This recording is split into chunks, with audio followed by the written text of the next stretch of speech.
oslabený. Imonen, Koivu.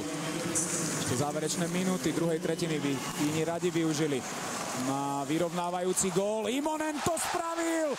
8 sekúnd, 7 sekúnd chýbalo do konca druhej finálovej tretiny a Jarko Imonen využíva presilovku, ktorá trvala iba 23 sekúnd.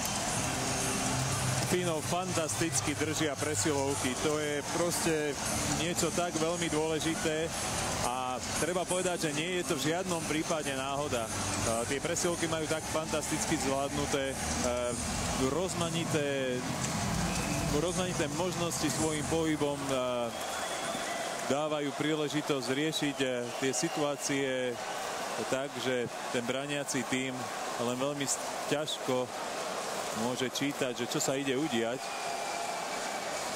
A samozrejme... 6. presilovkový gól Jarka Imonena na tomto turnaji z 9, ktoré nastrieľal 2/3, dosiahol v početnej prevahe.